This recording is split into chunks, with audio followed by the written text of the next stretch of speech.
Hello and welcome. I'm Dana and today we'll be going over how to draw the head. This is something every artist should know, especially if you focus on characters. Don't worry if you're a beginner, this video is for you.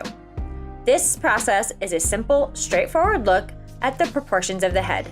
Keep in mind, this is not the only method out there, but it's a good place to start. Let's begin with an orthographic front view. I'm starting with a circle or sphere shape. Note, this is not the entire head. Next, I'll drop in my center line to maintain symmetry.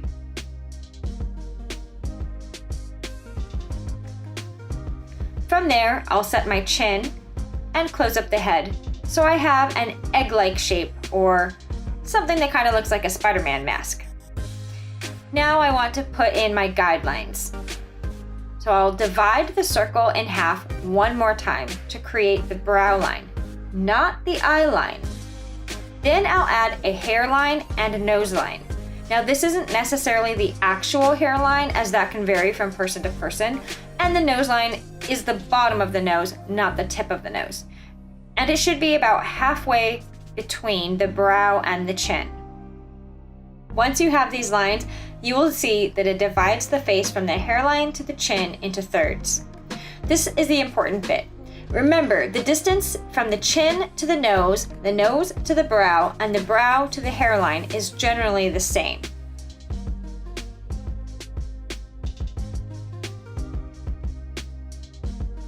Okay, now I'm going to divide the area between the nose and the brow in half for the eye socket line. And then from there to the brow in half again for the base of the keystone. The keystone, by the way, is the space between the brows above the bridge of the nose. Now we have all this, let's sculpt a bit. Remember, the width of the front of the face is less than the width of the back of your head, meaning from this view, we should see both sides of the head, or the temples. We will use ellipses to show that. The top of the ellipse should touch the hairline and the bottom should touch the nose line. Be mindful that we should measure from over center line for symmetry and leave enough space for the face. As a general rule, I want the inside of the ellipse to touch the tips of the eyebrows. I'm going to split the area between the nose and the chin lines into thirds. I know, lots of thirds. The top line is for the mouth and the new lower one is for the top of the chin. Now we can add in the eye sockets, going from the keystone to the temples.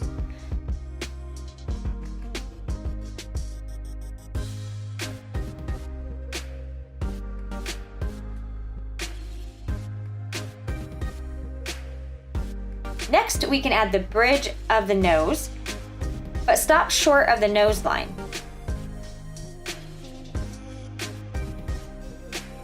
We can also add some side planes to the nose as well.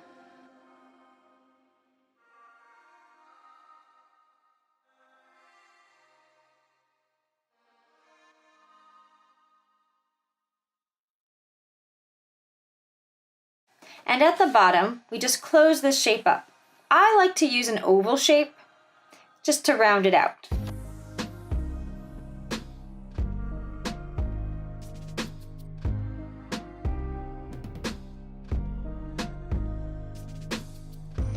I also like to throw in some little circles in the eye sockets to remind me where the eyeballs will go.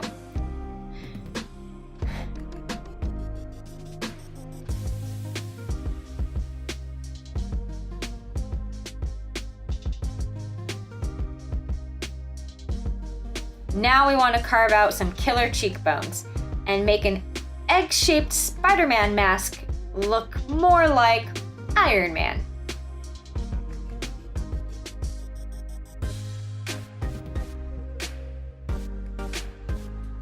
To get the measurements for the corners of the mouth, you can drop two lines from the center of the eyes.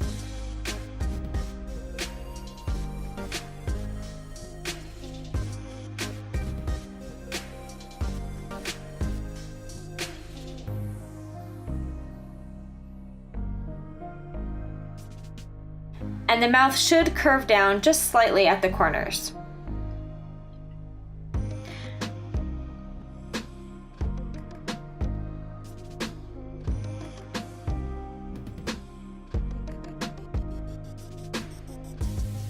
To find the placement for the ears, you can slice the ellipse shapes on the temples in half and place the ears between the brow line and the nose line.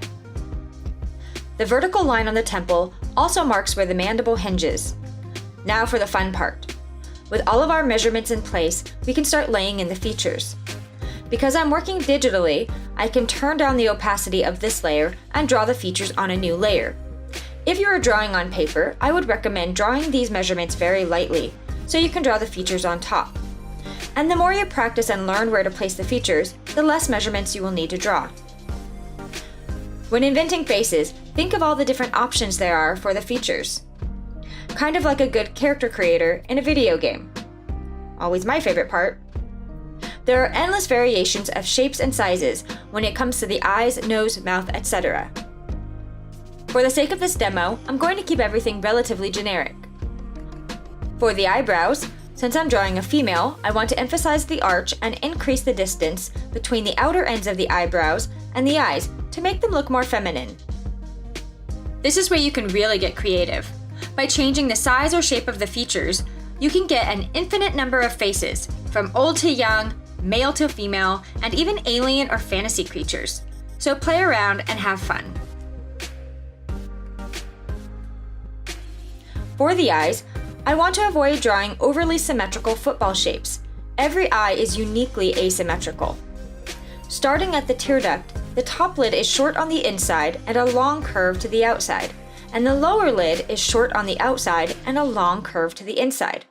Don't forget to address the pinch of the upper lid.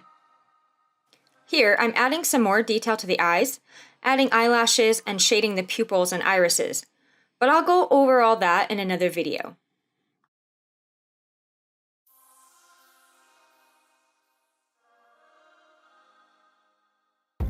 For the nose, I take a slightly minimal approach, addressing only the septum, nostrils, and tip of the nose. Sometimes less is more. If you haven't already noticed, I'm not really drawing a facial expression, keeping everything neutral to focus on the proportions. As I mentioned earlier, in a neutral, expressionless face, the corners of the mouth are generally lower than the center. I'll start with the Cupid's bow and curve down to the corners.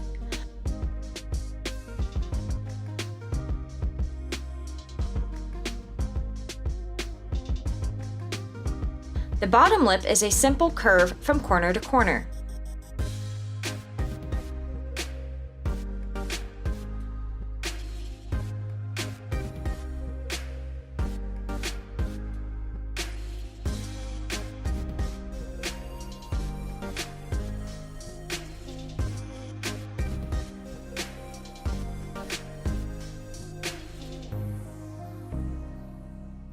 Now we can use the same template to create a more masculine face. I will use the exact same measurements and just change the features. One of the easiest things you can do, aside from sharpening some edges, is lowering the brow closer to the eyes and also drawing the eyes slightly smaller.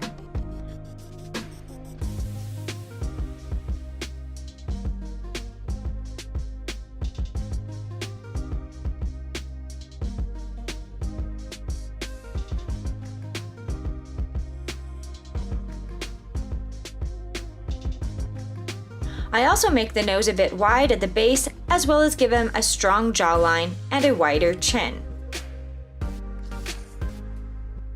Also, when drawing both masculine and older faces, you can have more fun with adding wrinkles and smile lines.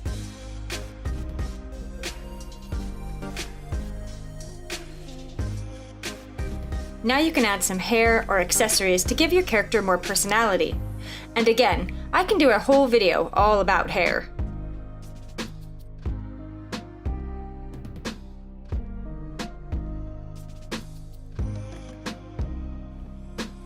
For the profile view, not much has changed. The measurements are the same, but there are a few things you should keep in mind. Be sure that the horizontal measuring lines you place for the features remain parallel to each other, and also be sure that they are all perpendicular to the center line.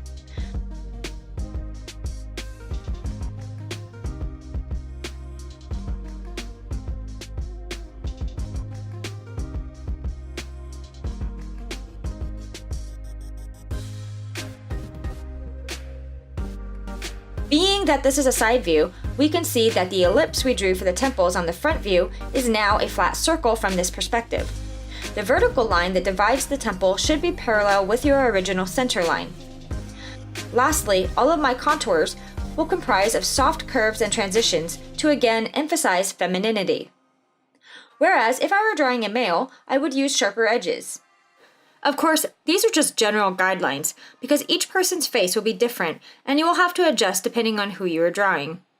For example, if you are drawing characters for a story, you may want to adjust the features to make them look more heroic or villainous. Or maybe you just want to exaggerate the features a little to give your drawing a more stylized look.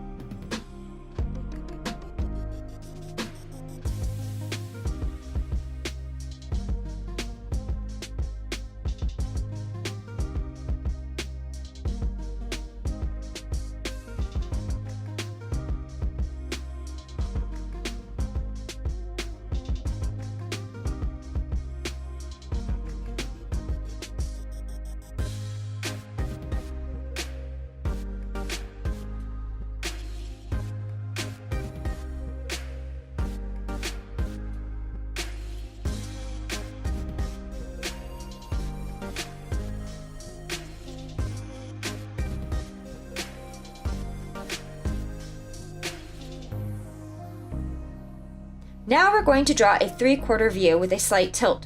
Super important! If we're drawing anything with a tilt, we cannot use straight lines for our measurements. That will only lead to unwanted distortions. Instead, we will use wrapping lines. Imagine a rubber band around a ball or a soda can. Instead of straight lines, we'll be using curved lines or segments of ellipses wrapping around the forms, respecting the roundness and preserving perspective. Aside from that, again, everything is pretty much the same as far as measurements go.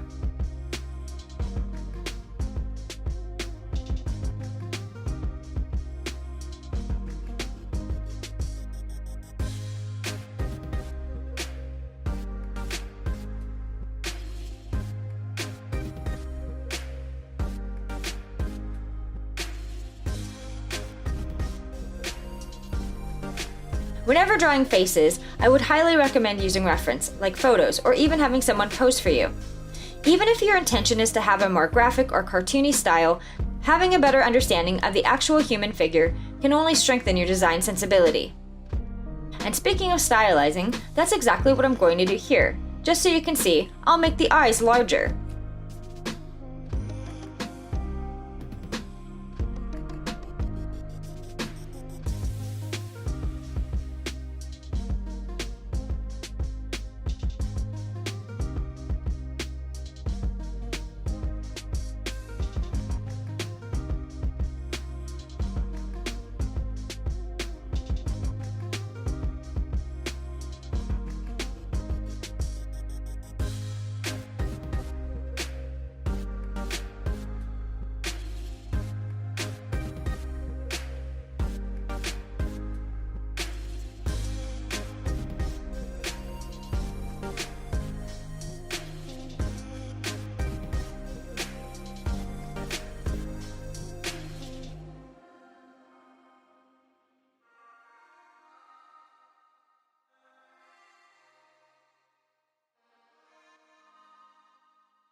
By no means is this the only way to draw faces. And to be honest, I don't even use all of these steps when I draw faces. Like I mentioned earlier, once you learn the proportions, you won't need to rely on measurements as much. What this process really is a means to understanding, a tool to learn the proportions. So please feel free to customize it and make it your own. What matters is what works for you. My intention isn't to make you draw like me, it's to make you better at drawing like you. As you can see here, these are a few examples of me simplifying the process and drawing the head at different angles. If you enjoyed this process or found it helpful, there are some great resources out there that go way more in depth into anatomy than I have in this video, so I'll link some down in the description below. As always, thank you so much for watching, and I hope you enjoyed the video and learned something too. And please, if you have any suggestions or ideas for the channel, I'd love to hear them, so leave them down in the comments below. Don't forget to like, subscribe, share, and I'll see you in the next video. Bye!